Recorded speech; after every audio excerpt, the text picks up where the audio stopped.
I am Tony. My student number is S04410009. I'm a sophomore in NCUE. The title of the speech is Tony Fadell. The first secret of design is noticing.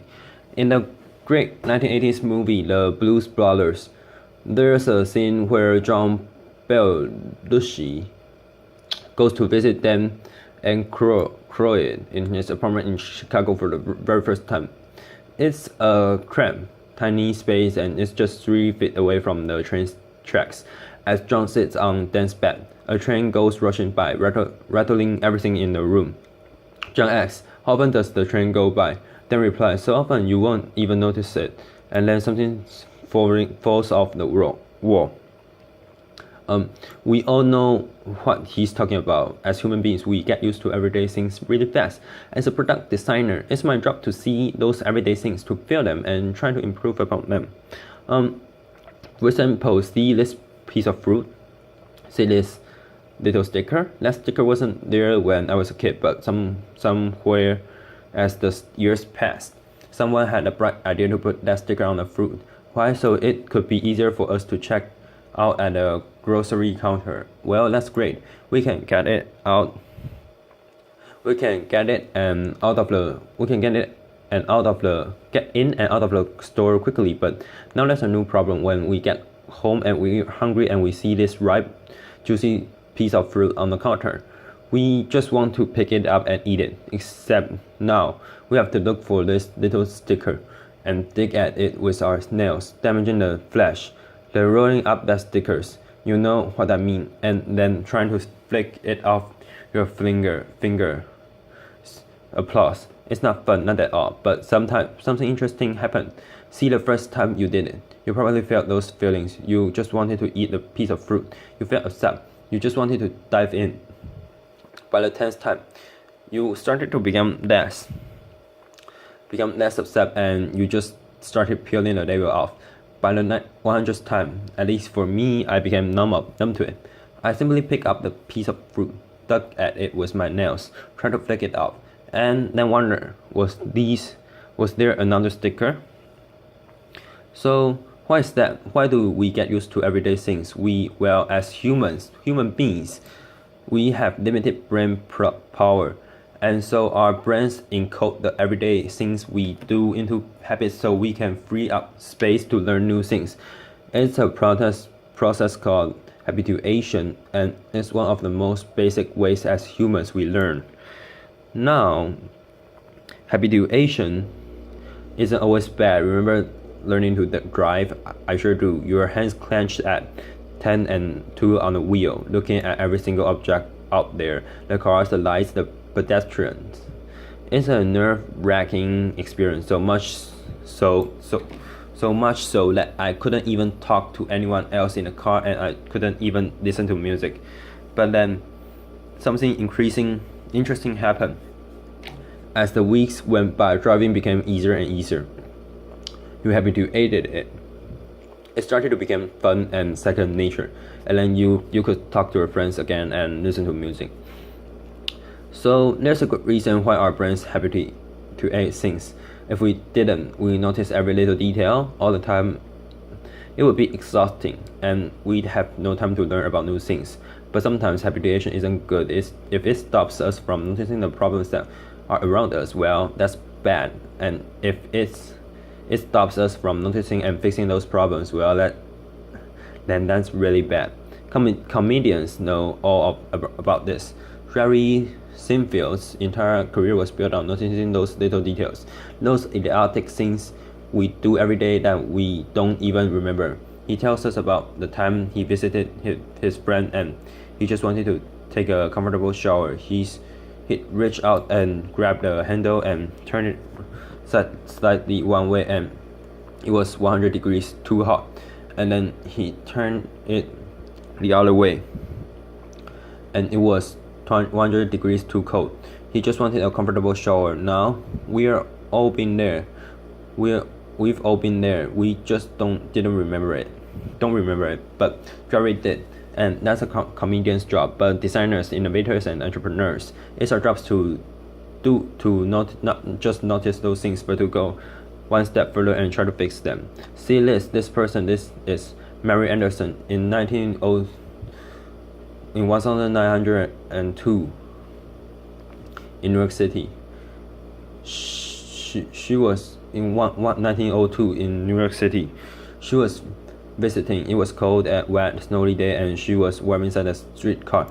As she was going to her destination, she noticed the driver opening the door to clean off the excess snow so he could drive safely.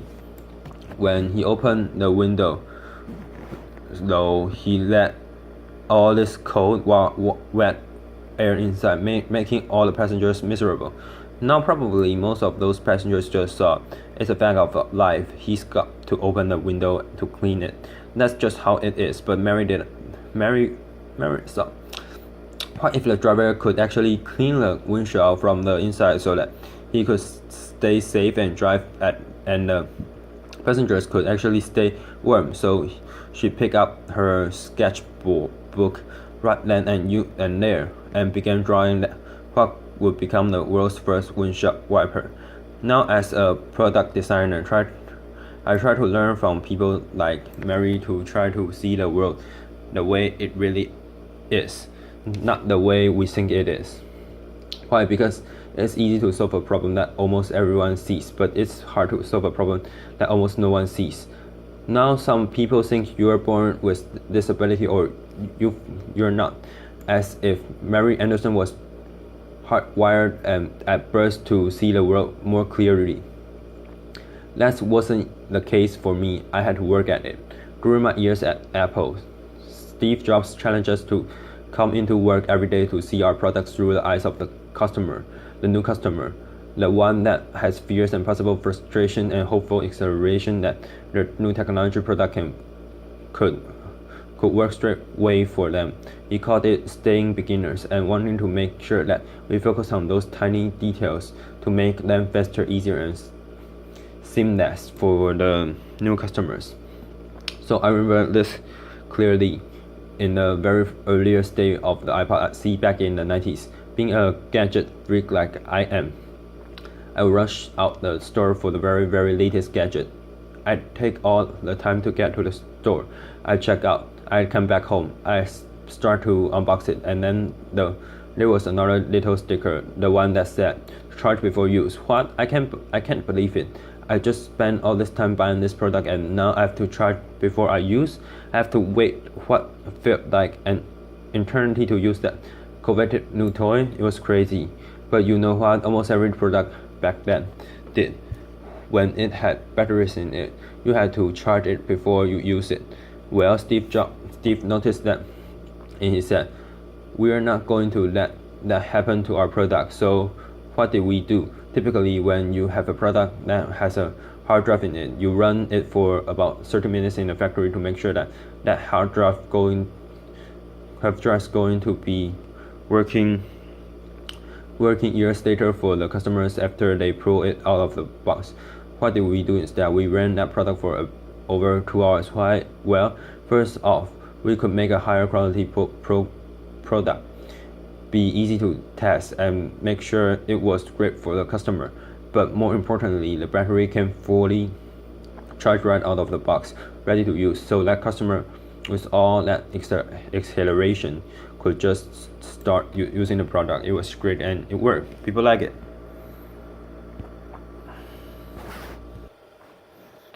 Today, almost every product that you get that's battery powered comes out of the box fully charged, even if it doesn't have a hard drive. But back then, we noticed that detail and we fixed it.